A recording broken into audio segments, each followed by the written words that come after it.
বাংলাদেশ, সেই বাংলাদেশ আমরা বাংলাদেশের মানুষকে আগামী নির্বাচনে ইনসাফের প্রতীকের সাথে থেকে আমরা বাংলাদেশের মানুষকে একটি কল্যাণমূলক সোনার বাংলাদেশ, বৈষম্যমুক্ত বাংলাদেশ উপহার দেব।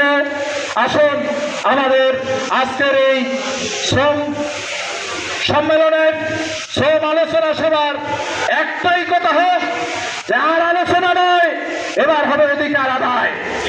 আমরা আলোচনা করে র্যালি করে আর শেষ করতে চাই না। আমরা বাংলাদেশের প্রতিটি প্রান্তরে টেকনাফ থেকে তেতুলিয়া পর্যন্ত শ্রমিকের অধিকার নিশ্চিত করতে চাই। আপনি মানুষের উপযোগী হিসাবে না হবেন ততক্ষণ পর্যন্ত আল্লাহ তাআলা আপনার হাতে ক্ষমতা দেবে না। তো এখন এই ক্ষমতা নেওয়ার জন্য, ক্ষমতার মানুষের সেবা করার জন্য আল্লাহ রাসূল সাল্লাল্লাহু আলাইহি ওয়াসাল্লামের একটা ঘটনা বলে আমি আমার কথা শেষ করতে চাই। আপনারা জানেন আল্লাহ রাসূল সাল্লাল্লাহু আলাইহি ওয়াসাল্লাম এই দুম্বার কোন মাংসটা পছন্দ করতেন? হ্যাঁ, বলতে পারেন? উনি সামনের পাটা পছন্দ করতেন আর সিনার মাংস। তো একদিন দুম্বা যজ্ঞ করা হয়েছে, মা আয়েশা এই আগন্তুক আসতেছে, সবগুলো বিলি করে শেষ পর্যন্ত শুধু আল্লাহ রাসূলের জন্য এক টুকরা মাংস যেটা উনি পছন্দ করতেন সেটা আল্লাহ রাসূলের জন্য রেখে দেওয়ার পর আর অবশিষ্ট কিছু ছিল না। প্রতিমধ্যে আর একজন এসে জিজ্ঞাসা করলো যে মা আয়েশা, আমার জন্য কিছু আছে কিনা? তিনি বললেন যে না, তোমার জন্য আর কোনো অবশিষ্ট নাই। আল্লাহ রাসূলের কানে গেল। আল্লাহ রাসূল এসে জিজ্ঞাসা করলেন, আয়েশা, তোমার ঘরে কি আর কিছুই নাই?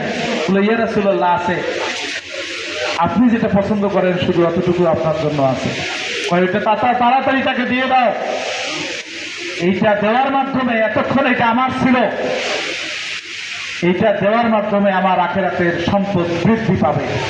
কাজে আমি দুনিয়ার সম্পদ বৃদ্ধি করতে চাই না, আমি আখিরাতের সম্পদ বৃদ্ধি করতে চাই। তো আমাদের আজকের এই প্রোগ্রাম থেকে আমি আমার ভাইদেরকে আহ্বান জানাতে চাই, যতক্ষণ পর্যন্ত নিজেকে আপনার শ্রমজীবী ভাইদের জন্য নিজেকে উৎসর্গ করতে না পারবেন, অতক্ষণ পর্যন্ত শ্রমিক অঙ্গনে শ্রমিকের এই আন্দোলন সার্থক হওয়া সম্ভব নয়।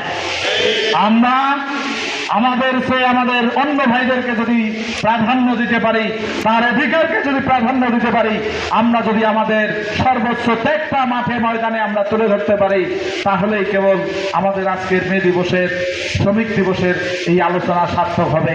এই আলোচনা আমরা মাঠে ময়দানে প্রতিফলন ঘটাতে পারবো।